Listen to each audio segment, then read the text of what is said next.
continue our interview, we have further evidence that has come from our colleagues in Interpol in New Mexico that some of your contacts have come through. A Mr. Walter White.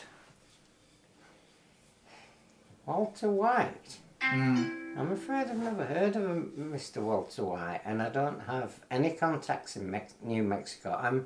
I'm hoping to make some when I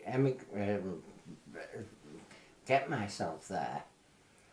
But it says here in your statement that you did have contacts over there when we questioned you about the football job. Oh, that Mr. White. Oh. Well, we were preparing to open a cook shop, not a football team.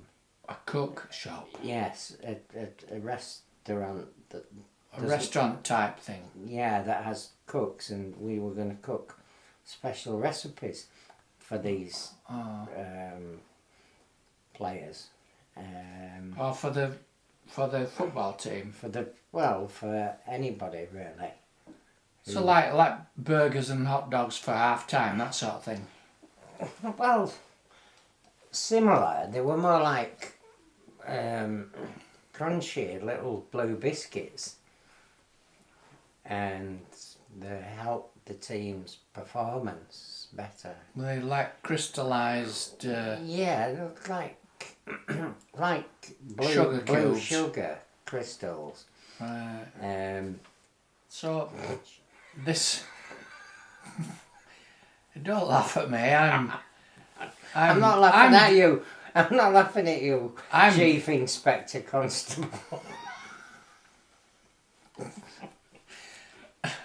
Look, don't mock that my actual name is Constable and I'm Detective Chief Inspector Constable. Well, what am I meant to call you? Chief Inspector Constable. Can we? Okay. Chief Inspector Constable. Inspector.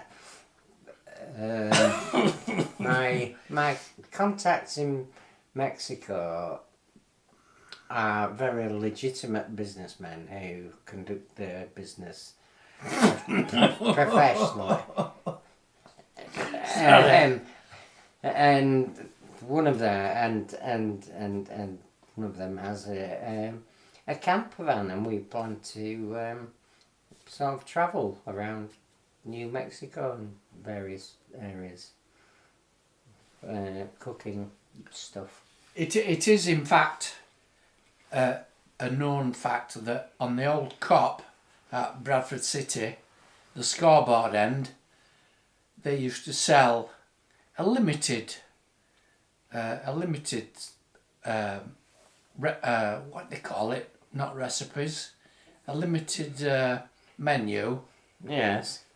You could get like Corniche pasties, not hot dogs, what they call them, sausage rolls. I'm going to say sausage dogs then.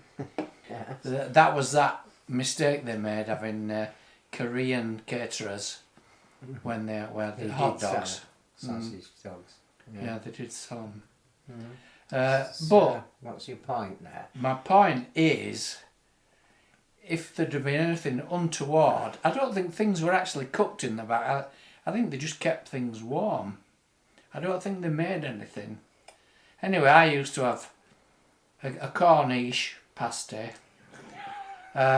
with a row of red sauce down one side of the crimp, and then a row of brown sauce down the other side of the crimp. And what has this got to do with anything with me? I mean, I'm here and you're telling me about Cornish pasties in Bradford City Football Club. Because I'm just saying that in New Mexico, that you're saying that the, the crowd have like meth at half time rather than grub? Oh, meth. Well, meth, but the Mexicans do suffer from colds a lot, and They're not Like Mexican. menthol. They're not. Well, the New Mexicans, they like. They don't call them New Mexicans. Menthol, and at the football clubs. Go cover the mic up. Oh, sorry, don't. But all the talk of hot dogs and brown sauce and red sauce, I find quite amazing. Intrusive. It's yes. I'm just trying to set the scene of what proper catering is all about. Yes, well, we'll be catering for a different clientele. If they want a hot dog, after they've purchased the merchandise we're producing, which they'll probably want about 10 each. So does your cooking induce the munchies? It does tend to exacerbate the appetite somewhat, yes. And one can get hungry and possibly go to the nearest hot dog stand and purchase a hot dog with brown and red sauce and maybe a drink in between. Bovril. Oh, a cup of Bovril, yes. Or as they say in New Mexico, El Bovrilo.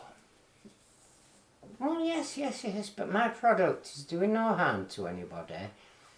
They just have a nibble and off they go and eat loads of stuff and smile a lot. But in New Mexico, do they have Marmite? Well, that's what I'm not sure of, but I'm sure I can get some shipped over for them to have Marmite. Yes, but I think Marmite would be a good idea. That's a good idea, but my inspector,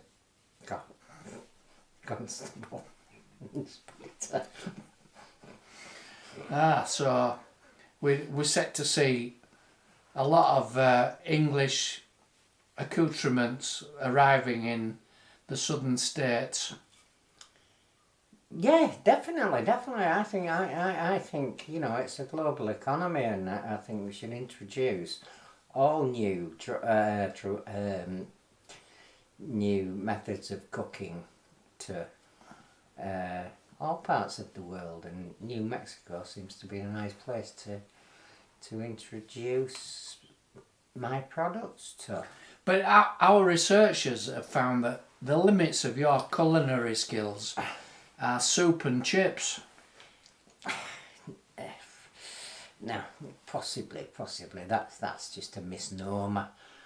Soup. A misnomer gene? Something to do with Elton John? No. It's to do with a misnomer is just an untruth.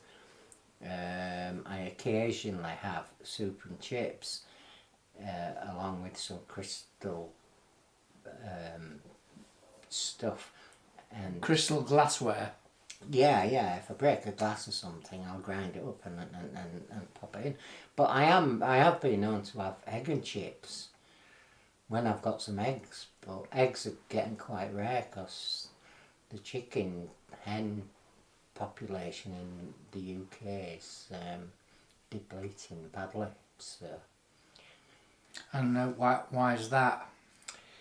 Oh, the mic's going to fly off in a second. Well, I don't know, the chicken population, people eating too much of it, they've all got flu, and Kentucky are taking them all. Kentucky Fried Chickens. Is Kentucky near New Mexico? The microphone's broken. Is that the end of the interview, sir? I think you should get a new microphone when you're interviewing suspects. Can I go? Am I under arrest? Hang on, you've gone off the subject. No, you're still under arrest, you scrot. You can't go around calling people's scrotes, officer, inspector, constable. Okay, you're What's free, your name, really? You're free to go. Right, what's your name? I want to know your name, and I'm going to write it down in my book. It's it's Chief Inspector Constable. Oh, is it Deputy Chief Inspector Constable? Right. Or DCSA? Dick. No, that's when I go private. So you're a deputy constable, chief No, inspector constable. That's about it.